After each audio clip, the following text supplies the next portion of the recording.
A single mother was pulling expired yogurt from a dumpster behind a $14 billion grocery chain. The billionaire owner was watching her from his office window directly above. He didn't call security. He didn't look away. He didn't close the blinds. Instead, he walked downstairs and asked her one question. Her answer didn't just change her life. It forced him to dismantle a system feeding millions and rebuild it from the ground up. And what he uncovered in the process exposed a truth about America that most people eat 3 times a day but never see. 52-year-old Cedric Moore had built Fresh Harvest Markets from a single store in Atlanta into a grocery empire spanning 340 locations across 26 states. Annual revenue $14.2 billion. Forbes had profiled him twice. CNBC called him the conscience of American food retail. His company slogan hung in brushed copper letters behind every customer service desk in every store, nourishing every community. He believed it. Or at least he had believed it once. Cedric grew up in Bankhead Courts, public housing, West Atlanta, the kind of neighborhood where grocery stores didn't exist and corner shops sold more cigarettes than vegetables. His mother, Dorothy Moore, worked 2 jobs, days at a laundromat, nights cleaning office buildings downtown. She raised Cedric and his younger brother on meals built from whatever was cheapest and whatever stretched the furthest. Rice and beans, canned vegetables, day-old bread from the bakery outlet where the loaves sat in open bins and nobody asked questions. Some months, Dorothy had to choose: prescription refills or a full refrigerator, medicine or meals. No mother should have to make that math. Dorothy made it every 30 days for 11 years. Cedric remembered the sound of her counting coins on the kitchen table after he was supposed to be asleep. The soft clink of quarters. The silence when there weren't enough. That memory built an empire. He opened his first store at 27. A small organic market on Ponce de Leon Avenue. Fresh produce, fair prices, clean aisles. He wanted to build something Dorothy would have walked into and felt welcome. Not watched, not judged, just fed. 25 years later, Fresh Harvest Markets was a machine. 340 stores, 18,000 employees, distribution centers in 4 states. His penthouse sat 14 floors above the flagship store in Boston's Back Bay. Floor-to-ceiling glass. A walnut desk the size of a small car. A framed photograph of Dorothy on the shelf beside the window. She had passed 9 years ago. Pancreatic cancer. Fast and merciless, the way the worst things always are. On the opposite wall hung the company slogan in copper: nourishing every community. Cedric could see it from his desk every single day. And every single day he stopped reading it. Success had calcified around him like bone. His schedule was meetings and earnings calls and investor dinners at restaurants where the appetizers cost more than Dorothy used to spend on a week of groceries. He wore suits that cost $4,000. He drove a car that cost more than his childhood apartment building. He lived alone in 5,000 square feet of polished silence. His wife Renee had died 4 years ago. Breast cancer. Slower than Dorothy's death, but no less devastating. Cedric handled it the way he handled quarterly losses. He worked harder, stayed later, filled the silence with spreadsheets and strategy sessions until the grief receded into something manageable, something he could lock in a drawer and only open when no one was watching. His daughter, Naomi. 24. Smart, fierce, relentless. She had moved to Detroit after college to work in community food access. Mutual aid networks, urban farming programs, neighborhood fridges, the kind of work that paid almost nothing and mattered almost everything. She called every Sunday, and almost every Sunday somewhere in the conversation she said the same thing. "You forgot where you came from, Dad." Cedric would change the subject. Mention a new store opening, a charitable partnership, a donation to some hunger relief organization, always tax deductible, always announced with a press release. Naomi never seemed impressed. "I don't need you to write checks, Dad. I need you to look down." He didn't know what she meant. Or maybe he did, and it was easier to pretend he didn't. Because looking down meant seeing what was directly beneath him. Not metaphorically, literally. 9 floors below his office window sat the loading dock of the flagship store. Every night, after closing, employees wheeled out bins. Gray plastic bins on metal carts, heavy with food that had not sold, food that had passed its shelf date, food that was technically fine but no longer met company standards. Those bins were emptied into dumpsters. Every night. 340 stores. Every single night. Cedric knew waste existed in the grocery business. Every CEO did. It was a line item, a cost of operations, a number buried deep in quarterly reports under acceptable shrinkage. He had never once walked downstairs to see what acceptable shrinkage actually looked like. The photograph of Dorothy watched him from the shelf, smiling, patient, waiting for her son to remember something he had spent 25 years trying to forget, that he came from hunger. And hunger was still there, right below his feet. Tamika Hayes had not planned for her life to look like this. 34 years old, 2 children, 7 months without a permanent address. She carried everything that mattered in 2 canvas tote bags, one for each kid. Jalen's bag held his homework folders, a change of clothes, his inhaler, and a flashlight he refused to sleep without. Sade's bag held a stuffed bunny with one ear missing, a Ziploc of crayons, children's Benadryl, and a laminated card listing her allergies: peanuts, tree nuts, sesame. Tamika had written that card herself. Block letters. Clear enough for any emergency room nurse to read in 30 seconds. She knew because she used to be one. Not a nurse exactly. A certified nursing assistant. CNA. She had worked at Brookfield Gardens, a long-term care facility in Dorchester, for 3 years, bathing elderly patients, turning them every 2 hours to prevent bedsores, feeding those who could no longer feed themselves, holding hands during night shifts when the hallways went quiet and fear crept in with the silence. She was good at it, not just competent. Good, the kind of aide residents asked for by name. The kind who remembered which patients liked their coffee with 2 sugars and which ones needed the television on low to fall asleep. Then Sade started getting sick. Asthma, severe and unpredictable. Attacks that turned a 5-year-old's breathing into a whistle, then a rasp, then silence, the kind of silence that sends a mother running. 3 emergency room visits in 2 months. Each one meant a call to the facility. Each call meant a shift uncovered. Each uncovered shift meant a write-up. The 3rd write-up came with a termination letter. "We need reliability, Tamika. Your attendance record shows a pattern we can't sustain. We understand your situation, but we have to be fair to the rest of the team." Fair. That word sat in her chest like a stone she couldn't swallow. Without the job, the insurance disappeared. Without insurance, Sade's medication cost $412 a month out of pocket. Without medication, every cold was a coin flip between a cough and an ambulance.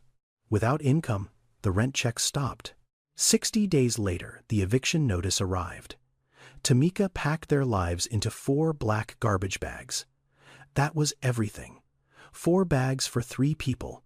7 months now, rotating between the shelter on Massachusetts Avenue and the couches of friends who had less and less room each time she asked. The shelter fed adults, sometimes children when supplies allowed. But the meals were unpredictable.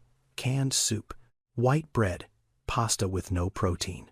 Jalen was 10, growing, hungry in a way that showed in his face, in the sharpness of his cheekbones, in the way he ate too fast whenever food appeared. Sade needed fresh food, fruit, yogurt, things that didn't trigger her allergies, things the shelter rarely had.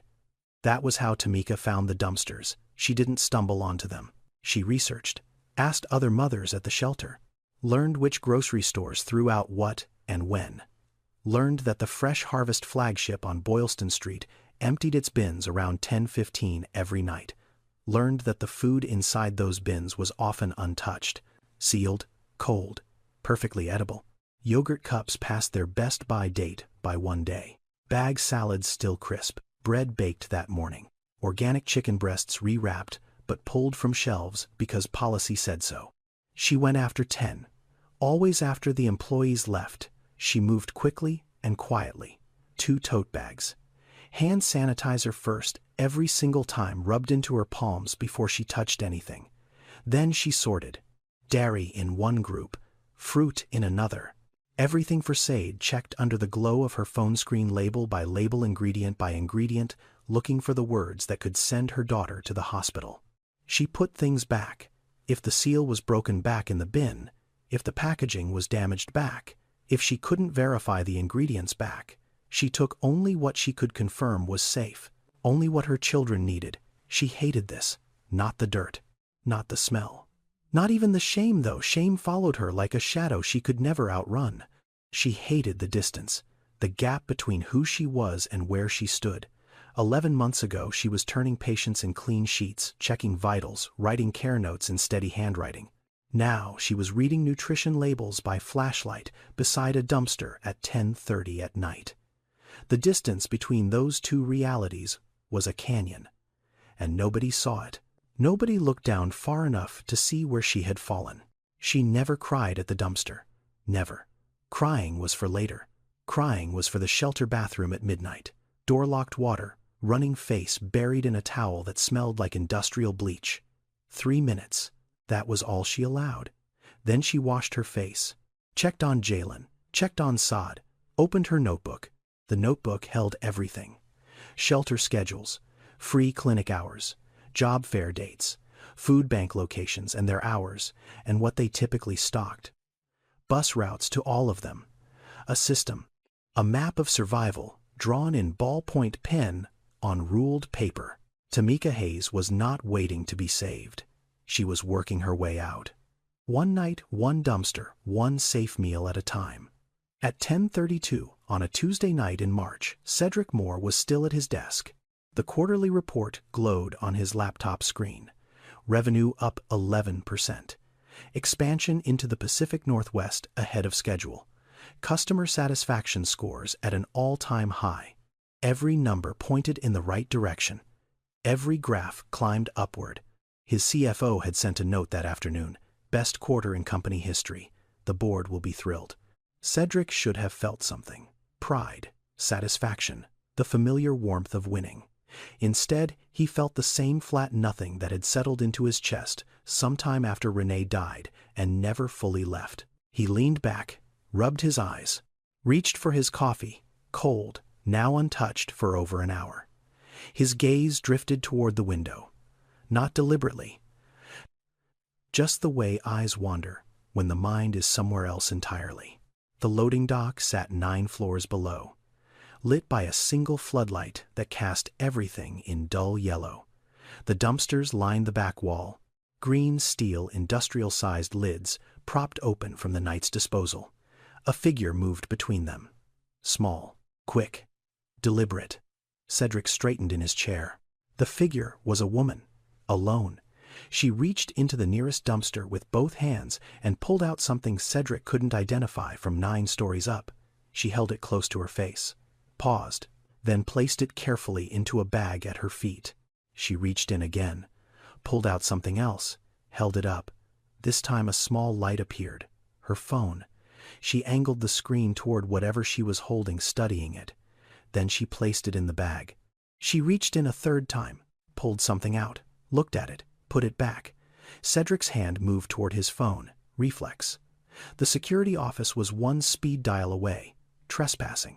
Theft of disposed property. A liability issue at minimum. His fingers hovered over the screen. Then he stopped. The woman had pulled out what looked like a yogurt cup. She peeled back the foil lid, held it to her nose, smelled it. Then she wiped the outside of the cup with something from her pocket, a cloth or a napkin, and set it gently into her bag. Not tossed, set, the way you place something fragile on a shelf. That was not how a thief behaved. That was how a mother handled food she was about to give her child. A memory struck him so suddenly he almost flinched. Dorothy coming through the front door with a paper bag tucked under her arm, inside packages of ramen with torn wrappers, a dented can of green beans, a loaf of bread the bakery couldn't sell because the bag had ripped. She spread it all on the counter with the care of someone arranging flowers. "Ain't nothing wrong with food that's been loved twice," she said, smiling like she'd brought home treasure. Cedric hadn't thought about that in 20 years, maybe longer. He had buried it beneath board meetings and brand strategy and the careful architecture of a man who had moved so far from poverty that he'd forgotten what it smelled like. He looked back down. The woman was still there. She had moved to the second dumpster. Same rhythm. Reach in, examine, decide, keep or return. She checked her phone again, probably reading a label in the light of the screen. Then she placed one item back into the dumpster and moved on. She wasn't taking everything. She was choosing, selecting, filtering with a precision that looked almost professional. Cedric watched for 6 full minutes without moving. His coffee grew colder. His quarterly report sat forgotten on the screen behind him. The numbers that had meant everything an hour ago meant nothing now. He looked at the dumpster. Really looked. Not as a line item. Not as acceptable shrinkage. But as what it actually was. A container full of food that his company had decided was no longer worth selling, sitting 15 feet from a woman who needed it badly enough to search through garbage at 10:30 on a Tuesday night. 340 stores. Every single night. How many dumpsters? How many women? His phone sat in his hand. He put it down. He looked at Dorothy's photograph on the shelf. She smiled back, patient, knowing. Cedric closed the quarterly report on his laptop. Then he did something he hadn't done in 15 years. He took the service elevator down to the loading dock. The service elevator opened onto concrete and cold air. The loading dock smelled like cardboard and overripe fruit and the metallic tang of refrigeration units running through the night. Cedric's shoes, Italian leather, $600, clicked against the painted floor as he stepped outside. She heard him before she saw him. Tamika's hands froze inside the dumpster. Her whole body went rigid the way prey stiffens when it senses movement. She turned slowly. Her eyes found him standing near the freight door, backlit by the fluorescent glow of the service corridor. A man in a suit, expensive, standing very still. Her hands came out of the dumpster empty. She stepped back. 1 step, 2. "I'm sorry." The words came immediately, automatic, rehearsed by months of being told she didn't belong. "I wasn't stealing. These were in the trash. They were thrown away. I'll leave. Please don't call the police." Her voice was steady, but thin, controlled panic wrapped in practiced calm. She had given this speech before, to security guards, to store managers, to strangers who looked at her like she was something to be managed rather than someone to be seen. Cedric felt the words land somewhere deep in his chest. An apology for taking food from a garbage bin. She was apologizing for feeding her children from his company's waste. "You don't need to apologize," he said. Tamika blinked. That was not the response she had prepared for. Cedric took a step closer. Slowly. "The way you approach someone who has been given every reason to run. What's your name?" She hesitated. Names were personal. Names were leverage. Names were what police wrote on reports and landlords wrote on eviction notices. "Tamika," she said finally. Quiet, guarded.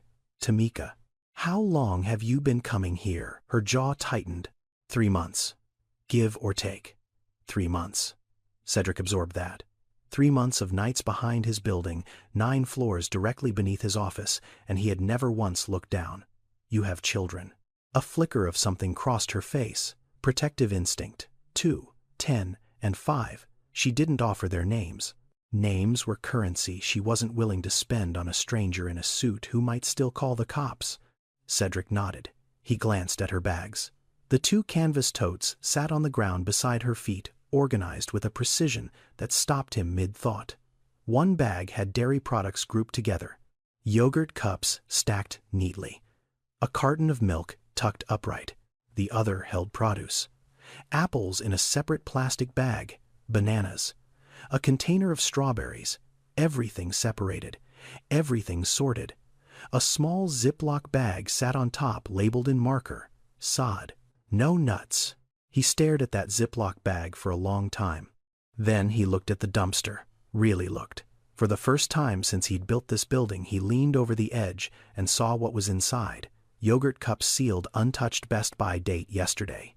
Bagged salad with 2 days left before it even started wilting. Loaves of artisan bread still soft through the plastic. Organic chicken breast rewrapped and labeled pulled from the shelf because company policy required removal 48 hours before the printed date. This was one dumpster, one store, one night. He straightened up slowly. His throat felt tight in a way that had nothing to do with the cold. "How much of this is still good?" he asked. Not to Tamika, to himself. But she answered anyway. "Most of it." Her voice was no longer shaking. It was flat, matter of fact, the voice of someone who had done the math long before anyone else bothered. "The yogurt is fine for at least a week past that date. The bread is 1 day old. The chicken is still cold. The salads are perfect." She paused. "You throw away more food in one night than the shelter on Mass Ave serves in a week." The sentence hung between them in the cold air like breath made visible. Cedric didn't respond. He didn't have a response. He had a company that printed the words, nourishing every community on every wall and every bag and every receipt, and he was standing in front of a dumpster that proved those words were a lie. He looked at Tamika. She looked back, not pleading, not performing, just standing there. A woman with 2 canvas bags and a Ziploc labeled with her daughter's name, waiting to see if this man in the expensive suit was going to take away the only reliable source of food her children had. Cedric didn't reach for his wallet. He didn't pull out a check or a business card or any of the things men like him usually offered when confronted with poverty. Instead, he asked a question. "If you ran this store, what would you do with all this food?" Tamika stared at him. The question landed like something foreign. Nobody had ever asked her that. Not a caseworker, not a shelter director, not a single person in the 7 months since her life collapsed. People asked her what she needed, what she didn't have, what went wrong. Nobody asked what she would do if she had the power to fix it. She was quiet for a long time. The loading dock hummed with the sound of refrigeration units. A truck rumbled past on the street beyond the fence. Then she spoke. "The shelters don't have enough protein. They get canned vegetables, pasta bread, always bread. But growing kids need protein. Dairy, fresh fruit, things with actual nutrition. The food banks are the same. They take shelf-stable donations because that's what's easy to store. But nobody is donating the fresh stuff. The yogurt, the chicken, the eggs, that all goes in the dumpster because it's harder to move fast enough." She pointed at the bin behind her. "That yogurt in there, the best by date was yesterday. But best by is not an expiration date. It's a quality suggestion. The manufacturer is saying it might not taste perfect after that date. It doesn't mean it's unsafe. Most people don't know the difference. Most companies don't bother to explain it, so they throw it all away and call it policy." Cedric said nothing. He was listening in a way he hadn't listened to anyone in years. Not the way he listened in board meetings filtering for actionable data. He was listening the way you listen when someone is telling you something you should have already known. Tamika kept going. Her voice was steady now, not nervous, not performing, just clear. "If I ran this store, I'd have a section, right inside the front door. Rescued food, marked down 90%, yogurt for 10 cents, bread for a quarter, chicken for 50 cents a pound. Families on food stamps could stretch their benefits 3 times as far. And everything that didn't sell by end of day would go straight to a shelter, not a warehouse, not a distribution center, directly to the kitchen where someone is cooking dinner for 40 people tonight." She paused. "I'd train the employees too. Right now, they're just following a checklist. Pull it, bin it, done. But if someone taught them to sort to separate what's actually expired from what's just past the label date, you'd cut your waste in half overnight. Maybe more." Cedric felt something shift in his chest. Not the dramatic crack of revelation. Something quieter, a lock turning. A door he hadn't known was closed beginning to open. This woman, standing beside a dumpster, in a second-hand coat with hand sanitizer still drying on her palms, had just described a food recovery system more thoughtful and more practical than anything his 200-person operations team had ever proposed. Not because they couldn't, because they'd never been asked. Because no one in his company had ever stood where she was standing. No one in his boardroom had ever needed to read an ingredient label by phone light to keep their child out of the emergency room. No one with a corner office had ever mapped the distance between a dumpster and a shelter kitchen and thought this could be a straight line instead of a dead end. Cedric looked at her for a long moment. "What did you say your name was? Tamika? Tamika Hayes?" He nodded slowly. The kind of nod that carries weight. "Tamika. I'm Cedric Moore. I own this store. All 340 of them." Tamika's face didn't change the way he expected. No shock, no wide eyes, no collapse into gratitude or fear. She just looked at him, steady, measuring. Then she glanced at the dumpster back at him and said one sentence that landed like a stone dropped into still water. "Then you should know what you're throwing away." Cedric Moore arrived at the flagship store at 6:15 the next morning, earlier than anyone on his executive team, earlier than the shift managers, earlier than the delivery trucks. He didn't go to his office. He didn't check his email.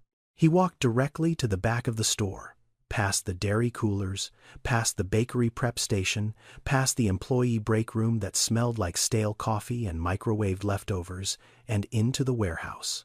The waste log sat in a binder on the warehouse manager's desk. Green cover, metal clasp, updated nightly. Cedric had never opened it. He opened it now. The numbers were organized by category: dairy, bakery, produce, deli, meat. Each column listed the date, the item, the quantity, and the reason for disposal. The reason column was the same on nearly every line: past best, by date, policy removal, shelf life compliance. Cedric flipped through the past 7 days. His finger traced the totals at the bottom of each page. Monday, 412 pounds. Tuesday, 389. Wednesday, 431. Thursday, 397. Friday, 458. Saturday, 503. Sunday, 211. Total for 1 week at one store: 2,801 pounds. He stared at the number, wrote it on the edge of the page in pencil. Then he did the math that Tamika had already done in her head standing beside a dumpster. 340 stores. If even half of them generated similar waste, 950,000 pounds per week, roughly 50 million pounds per year. His hand stopped moving. The warehouse manager appeared at 7. A man named Dennis, 50s, reliable, 2 decades with the company. He found his CEO sitting at his desk reading the waste log like scripture. "Mr. Moore, is everything all right?" Dennis Cedric said, not looking up. "This food we're disposing of. How much of it is actually unsafe to eat?" Dennis hesitated. The question had never been asked. Not like this. Not by someone who actually wanted the answer. "Honestly, sir, most of it is fine. The dairy is usually good for another week. The bread is a day old. The produce has cosmetic issues, bruising odd shapes, but it's perfectly edible. The chicken and fish, we pull it 48 hours before the printed date. It's still well within USDA safety guidelines when it goes in the bin. 63%, Cedric said quietly, reading from a line Dennis had written himself. 63% of what we disposed this week was still safe to consume. Dennis nodded slowly. "That sounds about right. Why do we throw it away?" "Company policy, sir. Legal told us years ago that it's safer to dispose than to donate. Liability exposure. If someone gets sick from donated food, we're on the hook. That's what we were told." Cedric closed the binder. He picked up his phone and called the head of legal. A woman named Patricia Yates, sharp, efficient, billable by the quarter hour. "Patricia, quick question. Is there a federal law that protects companies from liability when they donate food in good faith?" Silence on the other end. Then, a careful answer. "Yes. Yes. The Bill Emerson Good Samaritan Food Donation Act, signed in 1996. It provides civil and criminal liability protection to good faith food donors. As long as the food meets safety standards at the time of donation, the donor is protected." Cedric's jaw tightened. "Have we ever used it?" Another pause, longer this time. "No, it's never been formally raised as a consideration in our disposal policy." "Never raised," Cedric repeated. The words tasted like rust. "It's not unusual. Patricia added quickly. Most major retailers default to disposal. It's simpler from a compliance standpoint. Less risk, less paperwork, less risk. Cedric let that phrase sit in the air. Less risk for the company. Infinite cost for the people standing behind their dumpsters at 10:30 at night. He hung up. He sat alone in the warehouse for a long time. The fluorescent lights buzzed overhead. Forklifts beeped in the distance. The morning crew was starting to arrive. Cedric pulled out his phone again. Not to call legal, not to call his CFO. He called his daughter. It rang 3 times. Naomi picked up, groggy. It was barely 7 in Detroit. Dad, everything okay? Cedric paused. He had not called his daughter to say anything real in years. Every call was surface. Weather, work, health. The polite architecture of distance. I think you were right, he said. Silence. Long enough that he thought the call had dropped. Right about what? About me forgetting. About where I came from. About what I've been looking away from. He heard her breathing change. Not shock. Something softer. Relief. What happened, Dad? Cedric looked at the waste log still open on the desk beside him. 2,800 pounds. 1 store. 1 week. I'll tell you everything, he said. But first I need to fix something. That night, Cedric didn't sleep. He sat at the desk in his penthouse with his laptop open reading. Not earnings reports, not expansion projections, not the comfortable language of growth and margins he'd spent 25 years swimming in. He was reading about waste. The numbers arrived one after another like blows to the chest. Every year, the United States throws away roughly 80 million tons of food. 80 million? That's the weight of every car registered in the state of California, loaded onto trucks, and driven straight into a landfill every single year. 35% of all food produced in the country never reaches a human mouth. It rots in warehouses. It sits in dumpsters. It decomposes in landfills, where it produces methane, a greenhouse gas 80 times more potent than carbon dioxide in its first 20 years. And while all that food decays, 44 million Americans live in food insecurity. That's not hunger exactly. That's the space just before hunger, the uncertainty, the math every night. The choosing. 13 million of those 44 million are children. 13 million kids in the richest country on earth, going to bed not knowing if tomorrow's meals are guaranteed. Cedric read that number 3 times. 13 million children. That's roughly every first grader in America. Every one of them, looking at an empty cabinet, or a stretched paycheck, or a mother doing mental arithmetic at the grocery store, putting things back on the shelf, one at a time. He thought about Sade. 5 years old, peanut allergy. Her mother reading labels beside a dumpster by phone light because the system that was supposed to feed her had already given up. He read about the labels next. Best by, sell by, use by. 3 phrases that most Americans treat as identical, but none of them mean what people think. Best by is a manufacturer's estimate of peak quality, not safety. Sell by is an inventory management tool for retailers. Use by is the closest thing to an actual safety date, but even that is often conservative. The FDA does not regulate date labels on any food product in the United States except infant formula. Not milk, not meat, not produce, not canned goods. Every other date on every other product is set by the manufacturer based on their own standards. No federal oversight. No required methodology. No consistency. Cedric pushed back from his laptop. He pulled up his company's financial report from last quarter. $340 million in profit. He already knew that number. He'd presented it to the board himself. Then he opened the operations report. Found the waistline. Scrolled past the euphemisms. Acceptable shrinkage. Inventory adjustment. Product life cycle management. The real number sat at the bottom. Estimated value of food disposed Q3, $50 million. He picked up a pen, found a legal pad, wrote 2 lines. We profit from selling food. We also profit from wasting it. The waste is built into the margin. He stared at those words until his vision blurred. Nourishing every community. That was his slogan. His promise. Copper letters on every wall. He looked at Dorothy's photograph on the shelf across the room. She smiled back the way she always did. Patient, warm, undeceived. Ain't nothing wrong with food that's been loved twice. His mother had known.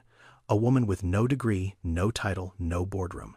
She had understood something about food and dignity and waste that a $14 billion company had systemically chosen to ignore. Cedric closed his laptop. He didn't have answers yet, but he had something he hadn't carried in a long time. The weight of knowing, and the inability to unknow. While Cedric sat in his penthouse reading about waste, Tamika Hayes lay on a shelter cot 7 miles away staring at the ceiling. The cot was narrow, metal frame, thin mattress that smelled like disinfectant and the 100 bodies that had slept on it before hers. The overhead light was off, but the hallway fluorescence leaked through the gap beneath the door. They never went fully dark in shelters. Something was always on, always humming, always reminding you that this was not a home. Jalen slept on the cot beside hers. 10 years old. Long legs folded to fit. His backpack tucked under his pillow. Not because it was comfortable, because he'd learned that things disappeared in shelters if you didn't guard them. The backpack held his homework. 2 pencils. A library book about space that was 3 weeks overdue because they'd moved shelters twice since he checked it out. And wrapped in a plastic bag, at the very bottom 2 granola bars and a string cheese. Food he'd hidden there himself. Not because Tamika hadn't fed him, but because his body had learned something his mind was too young to name. That food could vanish. That a full stomach tonight didn't promise one tomorrow. Tamika knew about the hidden food. She'd seen him slip the granola bars in when he thought she wasn't watching. She didn't say anything. What could she say? Her 10-year-old son was stockpiling calories like a survivalist because that was the most rational response his brain could produce to 7 months of instability. Sade slept between them. 5 years old, curled into a comma shape, the stuffed bunny with one ear pinned under her chin. Her breathing was steady tonight. No wheeze, no rattle, a good night. Tamika had learned to measure time in Sade's breathing.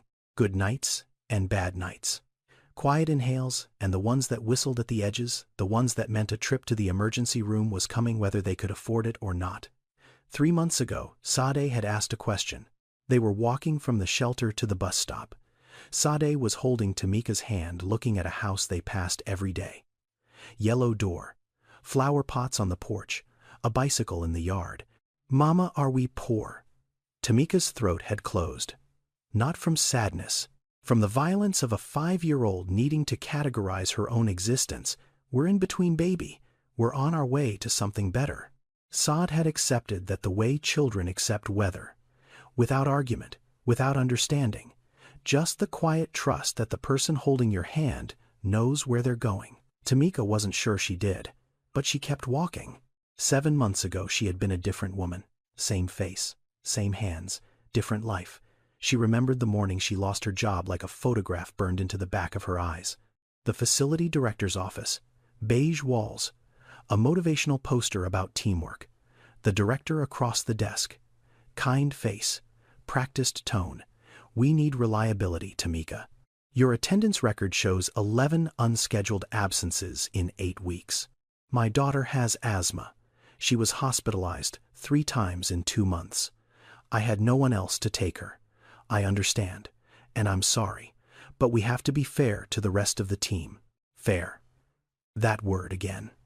The same word that had ended her career was the same word the system used to justify every door it closed. Fair to the team. Fair to the landlord. Fair to the company. Never fair to the mother holding a nebulizer over a 5-year-old's face at 3 in the morning. After the job, the insurance went. After the insurance, the medication became $412 a month. After the medication bills, the rent went unpaid. After 2 months unpaid, the eviction notice appeared taped to her door like a verdict. She packed their lives into 4 black garbage bags. That was the inventory of everything 3 people owned. 4 bags. They fit in the back seat of the bus to the shelter. That was 7 months ago. Now Tamika lay on the cot listening to her children breathe. She reached under her pillow for the notebook. spiral-bound, dollar store, pages wrinkled from use. Inside was a system, her system. Monday and Wednesday, the food bank on Blue Hill Avenue opened at 9. They usually had canned goods and bread, sometimes apples. Tuesday and Thursday, the free clinic in Roxbury took walk-ins for pediatric asthma. Every other Friday, a church on Columbus Avenue served hot lunch, no questions asked. The first Saturday of each month, a job fair ran at the community college. She had attended every single one, handed out her resume. CNA certified, 3 years of experience. Excellent references. Every time the same response. We'll be in touch. No one ever was. The notebook also held her dumpster schedule. Which stores discarded when, what they typically threw away. Temperature guidelines she'd researched herself at the public library. How long dairy lasts past the label date. How to tell if chicken has turned. How to check for mold beneath a berry container's surface. She had built a science of survival on lined paper with a ballpoint pen. Tamika closed the notebook, slid it back under her pillow, beside the hand sanitizer she was never without. She didn't cry. Not now. Crying was for later. Crying was for the bathroom down the hall after midnight when the only sounds were pipes and the distant hum of the heating unit. She would go there soon. Lock the door. Turn on the faucet. Press a towel against her face. 3 minutes, that was the allowance. 3 minutes to feel everything she spent, the other 23 hours and 57 minutes refusing to feel. Then she would wash her face. Walk back to the cots. Check Jalen's breathing. Check Sade's breathing. Open the notebook. Review tomorrow's plan. Tamika Hayes was not waiting for anyone to save her. She was climbing out of a hole the system had dug one rung at a time with bleeding hands and a plan written in a dollar store notebook, and she refused, absolutely refused to stop moving. 3 days later, Cedric called an emergency board meeting. The conference room sat on the 9th floor. Glass walls, a mahogany table long enough to seat 14. 11 board members filed in at 8 sharp, each one carrying a leather portfolio and a coffee from the executive lounge. Combined net worth in that room north of $2 billion. Combined experience in food retail over 150 years. Combined time spent standing beside a dumpster at night watching food rot. 0. Cedric stood at the head of the table. No slides, no presentation deck. Just a printed report he'd assembled himself over 3 sleepless nights. He laid it out plainly. Fresh Harvest Markets disposes an estimated 50 million pounds of food annually across its 340 locations. 63% of that food is still safe for human consumption at the time it enters the dumpster. The company spends approximately $12 million a year on waste disposal logistics. The retail value of the food destroyed exceeds $50 million per quarter. He paused. Let the numbers breathe. I'm proposing a complete overhaul of our food disposal policy. Effective immediately. 3 components. First, all food that meets USDA safety guidelines at the time of removal gets donated directly to food banks and shelters. Not warehoused, not delayed, donated same day. Second, we create a designated section in every store called Second Harvest. Rescued food clearly labeled priced at 75 to 90% discount, available to all customers, especially families using SNAP benefits. Third, we partner with community kitchens in every city where we operate. Surplus that doesn't move through donation or discount gets cooked into meals the same night. The room was quiet for exactly 4 seconds. Then the CFO spoke.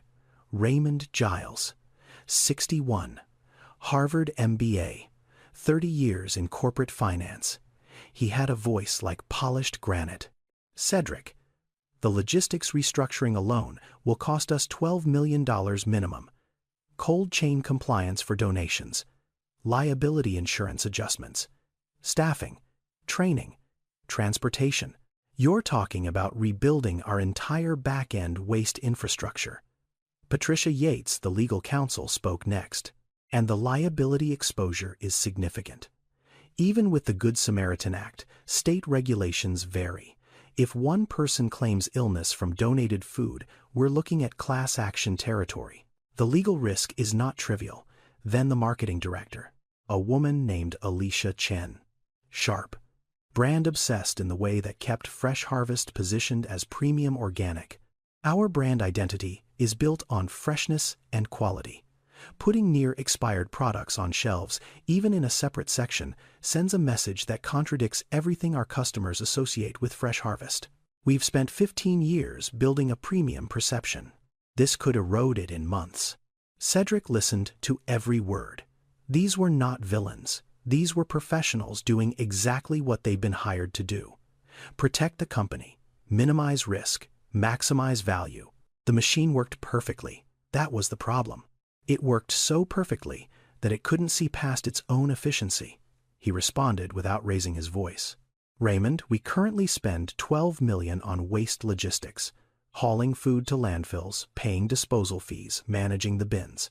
I'm not adding cost, I'm redirecting it. The enhanced tax deduction for food donation under Section 170E3 allows corporations to deduct the cost of donated food at up to twice its basis value. Our tax team estimates the annual benefit between $8 and $14 million. We'd be net positive within 18 months, he turned to Patricia.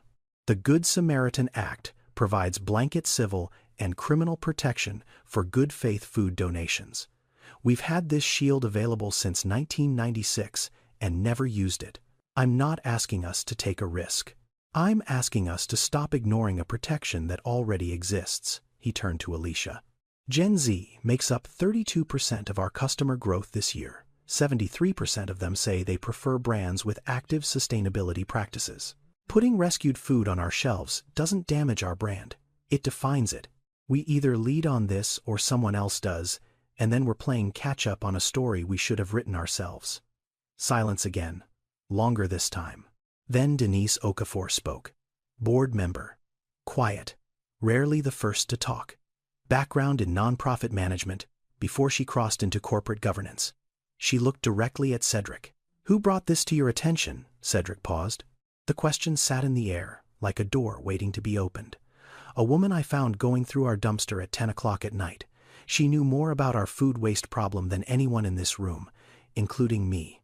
Nobody responded. The only sound was the ventilation system and the distant hum of the city 9 floors below, where right now, somewhere behind the building, a dumpster was already being filled again. The vote came that afternoon. 6-5. Against. Cedric stared at the tally. He had built this company from a single store. He had hired half the people sitting in that room. He had taken Fresh Harvest from a local Atlanta market to a national brand, and for the first time in a decade, his own board had told him no. His first instinct was to override. The company's articles of incorporation gave the CEO authority to enact operational changes unilaterally in cases of urgent business necessity. His lawyers could frame this. He could push the policy through by morning and deal with the board fallout later. His hand hovered over his phone. One call to Patricia, one memo, done. But he stopped, because forcing it would make him exactly what the system already was. A man with power imposing his will from the top of a building, never asking the people below whether they understood or agreed. That was how the waste policy had been created in the first place. Handed down, unquestioned, obeyed without thought. He wasn't going to fix a broken system by breaking another one. Instead, he sent one email. To all 11 board members. The subject line was simple. Tomorrow night, 10:45. Loading dock. Come see what our policy looks like. 9 of the 11 showed up. They stood in the cold March air in overcoats that cost more than most families spent on food in a month. The loading dock was lit by a single floodlight. The dumpsters sat against the back wall, lids propped open, filled from that evening's disposal. Cedric didn't give a speech. He walked to the nearest dumpster and lifted the lid the rest of the way. Look, he said. They looked. Organic chicken breast, sealed, cold, pulled 48 hours before the printed date. Bags of mixed greens, crisp and green Best Buy, stamped for yesterday. Yogurt cups, foil intact, untouched. Loaves of sourdough bread, still soft through the plastic. Cartons of milk, with 6 days left on the use-by date, pulled because the sell-by had passed. Raymond, The CFO reached in and picked up a bag of organic baby spinach. He turned it over. Read the label. Open the seal. The leaves were perfect, fresh, the kind of spinach his wife bought every Sunday for their breakfast smoothies. He stood there holding it and said nothing. Patricia, the legal counsel, stared at a row of sealed yogurt cups. Strawberry, blueberry, vanilla, 12 cups, all identical to the ones in the dairy aisle 20 feet away on the other side of the wall. Same product. Same seal. Same cold chain. The only difference was a date that had passed 12 hours ago. Cedric spoke quietly. This is one store, one night. Multiply by 340. Every single day of the year. This is what our policy looks like when it lands in a dumpster. Nobody argued. Nobody cited liability. Nobody mentioned brand perception. They just stood there, 9 people in expensive coats staring at food they'd authorized to be thrown away without ever once seeing where it went. After 10 minutes, they filed back toward the building in silence. The kind of silence that sits heavy in the chest. The kind that happens when people realize they've been looking at a spreadsheet when they should have been looking out a window. Raymond was the last to leave. He paused at the service door, turned back to Cedric. I didn't know it was like this, he said. His voice was quiet, stripped of the polish he wore in boardrooms. Just a man who had seen something he couldn't unsee. Cedric nodded. That was enough. Not a vote, not a promise, but a crack. The kind of crack that lets light through, and light once it enters is very hard to shut back out. 1 week later, Cedric walked into the shelter on Massachusetts Avenue. He wore no suit, khakis, a plain jacket, no briefcase, no assistant. He carried nothing except a business card and a job offer he'd written himself. Tamika was sitting at a folding table near the back of the common room, helping Jalen with math homework. Sade sat on the floor beside them, drawing something with crayons on the back of a donated coloring page. The bunny with one ear sat propped against her knee supervising. Tamika saw Cedric enter, and her body stiffened. Recognition, then confusion, then the careful blankness of someone who had learned not to expect anything good from unexpected visitors. He pulled up a metal folding chair and sat across from her. I didn't come here to give you anything, he said. I came to offer you a job. Tamika stared at him. A job? Community Food Recovery Coordinator. It's a new position. I created it 3 days ago, based on everything you told me that night behind the store. Salary $52,000 a year. Full medical, dental, and vision for you and both your children. Housing transition assistance while you find a permanent apartment. And the job itself, you'd be designing and running the food recovery system across our stores. Starting with the flagship. Starting with the dumpster where I found you. Tamika didn't move. Her hands stayed flat on the table. Her jaw tightened the way it did when she was fighting something internal. Is this real? Yes. Is this pity? Cedric leaned forward. Tamika, pity is handing someone a sandwich. This is handing someone a salary because they earned it. You solved a problem my entire executive team couldn't see. 200 people in operations, and not one of them ever stood where you stood or thought what you thought. You didn't just describe a food recovery program. You described a system, a real one, with logistics, with priorities, with the kind of detail that only comes from someone who has lived inside the problem. Tamika's eyes were wet, but her voice held. What exactly would I do? You'd build the system you described to me that night. You'd work with store managers, shelter directors, food bank coordinators. You'd decide what gets rescued, what gets discounted, what goes to community kitchens. You'd train the staff. You'd set the standards. And you'd be the voice of every person we've been ignoring, while we called ourselves a company that nourishes communities. Tamika looked at Jalen. He was watching Cedric with wide alert eyes, pencil frozen in his hand. She looked at Sade, still drawing, humming to herself, unaware that the shape of her life might be changing in this very moment. I need to think about it, Tamika said. Cedric nodded, placed his business card on the table, stood up. Take your time. That number works day or night. He turned and walked toward the door. He didn't look back, didn't add conditions, didn't hover. He just left the decision where it belonged, in her hands. That evening at 8:47, Tamika's name appeared on his phone. He answered on the second ring.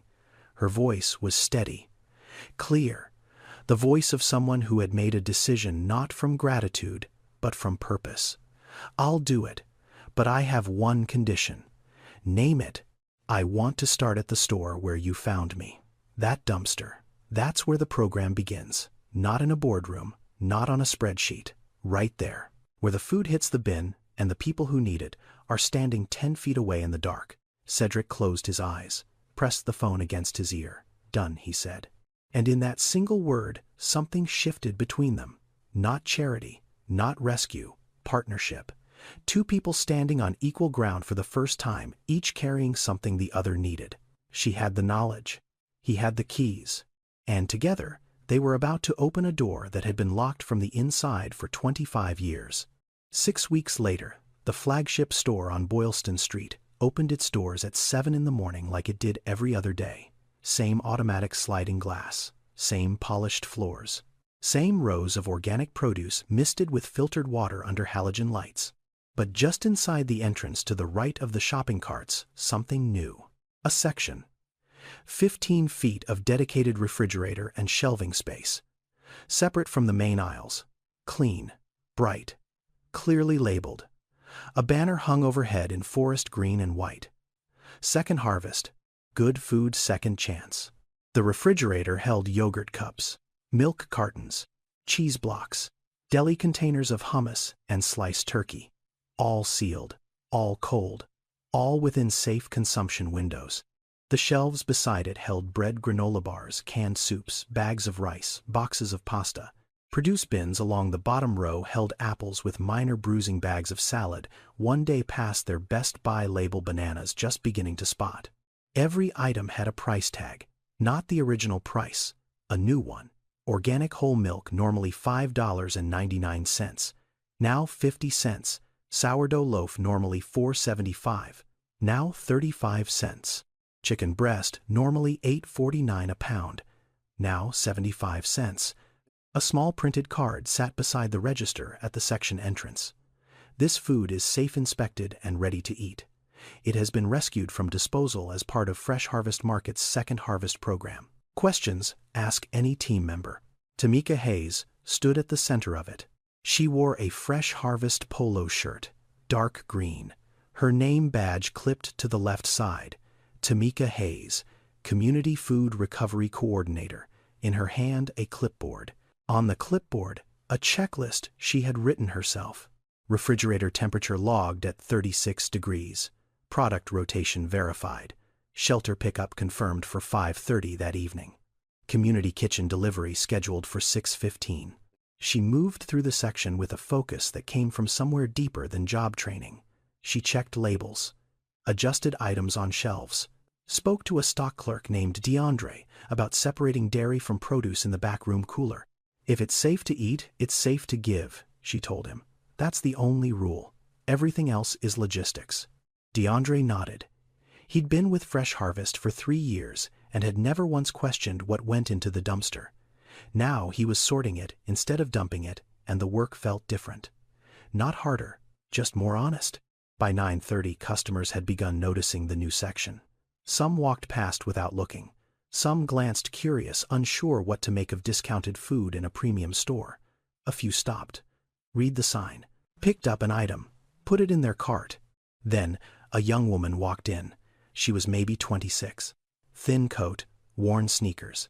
A toddler balanced on her hip, bundled in a jacket too warm for the weather because she only owned one. She moved through the main aisles quickly, the way people move when they're counting every dollar before they spend it. She found the Second Harvest section and stopped. Her eyes scanned the prices. She reached for a carton of organic whole milk, turned it over, read the label, looked at the price sticker, 50 cents. She held it against her chest. Her chin dropped. Her shoulders began to shake. Tamika saw her from across the section. She didn't rush over, didn't ask if she was okay, didn't offer a speech or a pamphlet or a corporate smile. She walked over slowly, stood beside her, placed one hand on her shoulder. She understood that moment. She had lived inside it. She knew the specific weight of holding food you can afford for the first time in months and realizing you don't have to put it back. The woman looked at Tamika through wet eyes. "Is this real?" Tamika nodded. It's real. Take what you need. The woman filled a small basket. Milk, yogurt, bread, apples, cheese sticks for the toddler. The total came to $3.12. $3. For a bag of groceries that would have cost $38 on the other side of the aisle, for food that 48 hours earlier would have been in a dumpster. By the end of the first week, the flagship store's Second Harvest section had rescued 4,200 pounds of food. 0 customer complaints, 0 food safety violations. Every item logged, tracked, temperature verified, and compliant with USDA standards. 14 shelters received direct deliveries. 6 food banks restocked their fresh sections for the first time in months. A community kitchen in Roxbury served hot meals 4 nights that week, using surplus produce and protein. The dumpster behind the store was still there, but it was half empty.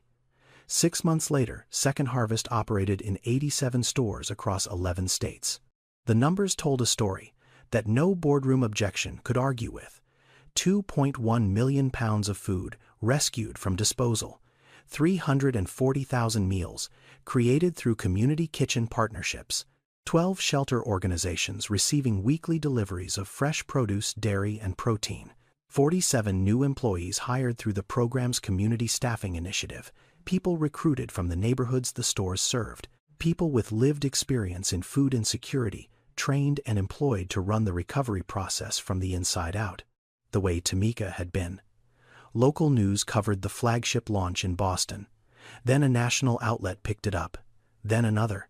A reporter from a morning show sat across from Cedric in his office, camera rolling, and asked the question everyone wanted answered. Why now? After 25 years, why change the policy now? Cedric paused. He could have talked about the data, the margins, the tax incentives, the brand positioning. All of it true, all of it real. But none of it was the reason. Because someone showed me what I'd been stepping over every day, he said. I built a company that feeds millions of people, and I didn't know what was happening behind my own building. Someone had to show me, and she did. The reporter pressed. Who can we talk to her? Cedric shook his head. I asked. She said no, and I respect that. This isn't about one person's story. It's about a system that needed to change. He didn't say Tamika's name on camera. She'd asked him not to. She didn't want to be the face of the program. She wanted to be the engine. The difference mattered to her, and it mattered to him. Beyond Fresh Harvest, the ripple had begun to spread. 2 competing grocery chains contacted Cedric's team to study the model.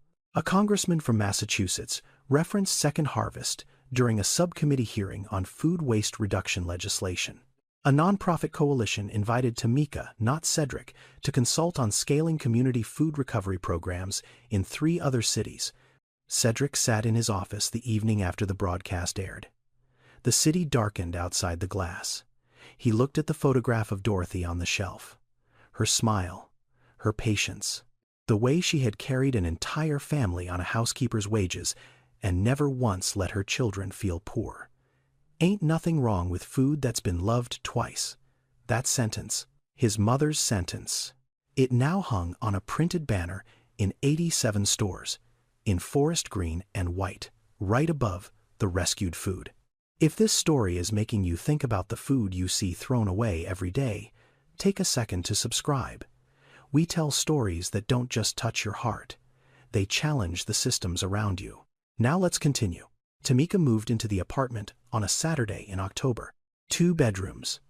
3rd floor. A brick building on a quiet street in Dorchester, 4 blocks from Jalen's school.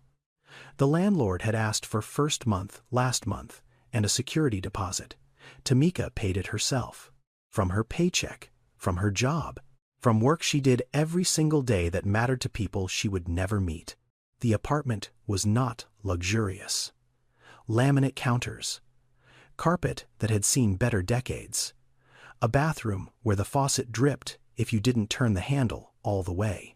But the windows faced east, and morning light came in gold, and the door had a deadbolt that locked from the inside. Jalen's room had a desk, a real desk, wood, 4 legs, a drawer that stuck a little but opened if you pulled at the right angle. He set his library book on top of it the first night. Then his pencils. Then the backpack that had served as his pillow for 7 months. He didn't hide food under his pillow anymore. It took 3 weeks for that habit to stop, but it stopped. Sade's room had a bed with a butterfly nightlight plugged into the wall beside it. She put the one-eared bunny on the pillow and announced that this was their room now, hers, and the bunnies and nobody else was allowed in without knocking. Tamika stood in the kitchen on the first evening. She opened the refrigerator. Milk, eggs, yogurt, chicken thighs, broccoli, apples, string cheese for Sade, orange juice for Jalen, leftovers from the dinner she'd cooked on the stove that was hers in the kitchen, that was hers in the apartment she paid for with money she earned. She stood there for 3 seconds, door open, cold air drifting out, just looking, full. The fridge was full, and so was she. She closed the door, wiped her eyes with the back of her hand, started packing lunches for tomorrow. 14 miles away, Cedric Moore stood in his penthouse kitchen for the first time in 4 years, with the stove actually on. The kitchen was enormous, marble counters, a 6-burner range he had never used, a refrigerator the size of a closet that his housekeeper stocked with things he never cooked. The kitchen had been a showroom, a photograph of a life that didn't exist. Tonight it smelled like garlic and onions. Naomi had flown in from Detroit. First visit in 2 years. She stood beside him at the counter chopping bell peppers, laughing at the way he held a knife like he was afraid it might bite back. "Dad, you're mincing, not dicing. There's a difference. There's a difference between a lot of things I didn't pay attention to," Cedric said. Naomi looked at him. Not the suspicious look she used to give when he talked about charity or community. Something softer. Something that had been waiting behind her eyes for a long time. "This is the version of you I've been waiting for, Dad." Cedric didn't respond right away. He just stood there chopping peppers badly in a kitchen that finally smelled like food instead of emptiness. They ate at the dining table. Not the one in the formal dining room that seated 12, the small one in the kitchen nook. The one Renee used to sit at with her morning coffee, the one Cedric had avoided since she died because the empty chair across from him was louder than any boardroom silence. Naomi sat in that chair now, and it didn't feel empty anymore. They talked about Detroit, about mutual aid networks and urban gardens, and a woman named Ruth who ran a community fridge out of her garage and fed 40 families a week on volunteer labor and donated produce. They talked about Second Harvest, about Tamika, about Dorothy. Cedric told Naomi about the night on the loading dock, about the yogurt cup and the phone light and the Ziploc bag labeled with a child's name, about a question asked in the dark that changed the direction of a company. Naomi listened the way she did when something mattered enough to hold in silence. "Mom would have loved this," she said quietly. Cedric nodded. His throat was too tight to speak. They washed the dishes together. Side by side, the penthouse settled around them with sounds it hadn't made in years. Water running, plates clinking, a daughter humming a song her mother used to sing. 2 kitchens, 14 miles apart, both of them full for the first time. Not with food, not with things, with presence. With the quiet, ordinary miracle of people who had been empty finding their way back to something whole. 1 year to the day. The flagship store on Boylston Street had been transformed. The aisles were cleared near the front entrance. 200 folding chairs set in rows. A small stage with a podium. No backdrop, no corporate banners. Just the store itself, the shelves, the lights. The Second Harvest section visible just beyond the last row of seats. 214 people filled the room. Fresh Harvest employees, shelter directors, food bank coordinators, community kitchen volunteers, board members, local press. Families who had walked into the Second Harvest section over the past 12 months and found something they thought the world had stopped offering. A chance. Cedric Moore stepped to the podium. No teleprompter, no speech cards, no prepared remarks vetted by a communications team. Just a man standing in front of a room full of people who had watched something impossible become ordinary. He spoke quietly. 1 year ago tonight, I was sitting in my office, 9 floors above this building. I was reading a quarterly report that told me everything was going well. Revenue was up, expansion was ahead of schedule. Every number looked beautiful. And then I looked out my window, and I saw a woman going through our dumpster. He paused. The room was completely still. I built this company to feed people. That was the whole point. A kid from Bankhead Courts who watched his mother count quarters for groceries. I was supposed to fix that. I was supposed to make it so nobody had to choose between eating and everything else. But somewhere along the way, I started feeding a system instead of feeding people. And that system threw away what people needed most and called it policy. His voice caught slightly. He steadied it. It took a woman with nothing to show a man with everything what he was actually missing. She didn't ask me for money. She didn't ask me for help. She was just trying to feed her children with food. My company had decided was garbage. And when I asked her what she would do differently, she described a better system in 5 minutes than my entire executive team had built in 25 years. He looked toward the front row. Tamika, would you come up here? Tamika Hayes stood from her seat in the second row. Not the front. She'd chosen the second row herself. She walked to the stage wearing exactly what she wore every day. Fresh Harvest polo. Name badge.